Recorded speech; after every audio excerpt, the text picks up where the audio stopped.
لیکن موٹیویشن سے نہیں ہر چیز نہیں ہوتی. تو شریعت کا بھی حکم ہے, اگر موٹیویشن ہی کافی ہوتی تو کسی بھی کنٹری میں پولیس کیوں رکھی ہوئی ہے پھر, ہے بھائی؟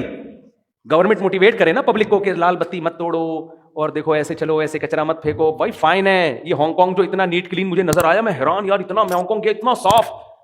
پتا چلا بھائی یہاں ذرا سا کچرا پھینکو ایسی طبیعت سے فائن لگتا ہے نا کہ آپ کی طبیعت ہری ہو جاتی ہے. ہمارے یہاں کوئی فائن نہیں ہے, موٹیویشن ہے. صفائیوں پہ بیانات, اور محکمہ صفائی والے بھی صرف بیانات ہی کر رہے ہیں محکمہ صفائی پہ, وہ بھی صفائی نہیں کر رہے. تو یہ کہاں دیکھ لو حشر کیا ہوا ہے گٹر کے ڈھکنوں کا اور سب. یہ تو اللہ کا حکم ہے سختی کرنا, ہاں بلا وجہ کی سختی نہ ہو.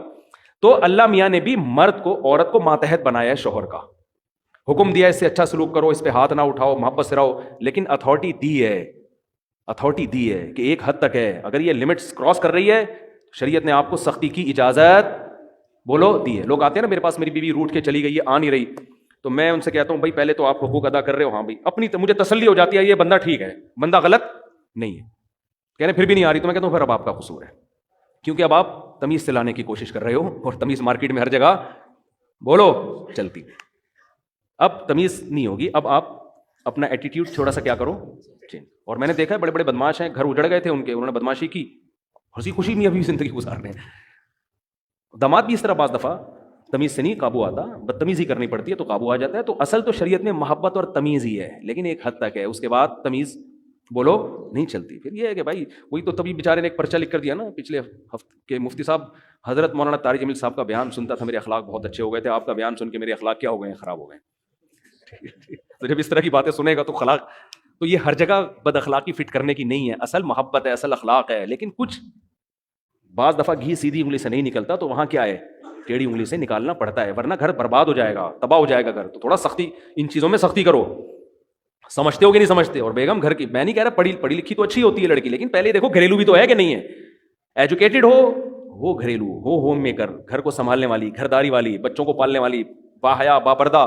اللہ پیغمبروں کے لیے حیا والی عورتوں کا انتخاب کرتے ہیں, حیا والی عورتوں کا. پیغمبر کی بیوی کبھی بدکار نہیں ہوتی. لوط علیہ السلام کی جو زوجہ تھی نا, وہ خود بدکار نہیں تھی, لیکن بدکاروں کو سپورٹ کرتی تھی, کوئی مالی لالچ تھی اس کی. پیغمبروں کی بیویاں غیر مسلم ہوئی ہیں, بدکار نہیں ہوئی ہیں. تو آپ ایسا لبرلزم کی طرف جا رہے ہو میرے بھائی کہ یہ تو آپ کے معاشرے کو بالآخر تباہ کر دے گا. تو اپنی گھر والی کو بولو بیگم یہ تمہارا گھر ہے, گھر سے نکلنے سے پہلے مجھے بتایا کرو کہاں جا رہی ہو, اتنی نگرانی رکھنا بولو ضرور. میں شک نہیں کر رہا, بتاؤ کہاں ہو, اور جہاں بھی ہو میں جب فون کروں تو مجھے بتا دو بھیا بیٹھی ہوئی میں, تو ٹھیک ہے, مجھے کوئی اعتراض نہیں. اپنی خام خام ایسے دقیانوس نہ بن جائے کہ ایک صاحب نے اتنے سختی کی ہوئی تھی, باہر سے کنڈی تالا لگا کے جاتے تھے, یہ کچھ زیادہ ہو گئی ہے نا. اتنا بھی نہیں ہے یار, جب بھی گھر سے جا رہے ہیں تو ایسا نہیں ہوتا. اتنا لبرل بھی نہ ہو جاؤ جیسے ہمارے لبرل لوگ ہو گئے ہیں کہ بیگم صاحبہ جاب بھی کر رہی ہیں, ہنس کے باتیں بھی کر رہی ہیں مردوں سے. اور پھر میں بتا دوں یہ مقصد ہرگز نہیں ہے کہ جو لڑکیاں جاب کر رہی ہیں وہ خراب ہیں, ایسا نہیں ہے, یہ ہرگز مقصد نہیں ہے. بہت سی جاب کرنے والی گھروں میں رہنے والیوں سے زیادہ پاک دامن ہے.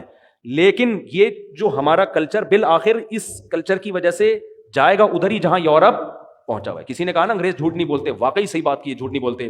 لیکن اپنی گرل فرینڈ اور بیوی سے جتنا انگریز جھوٹ بولتا ہے, اتنا ہم اور آپ اپنی بیویوں سے جھوٹ بولو نہیں بولتے. وہ سارا جھوٹ ان کا وہاں نکلتا ہے, سمجھتے ہو نا.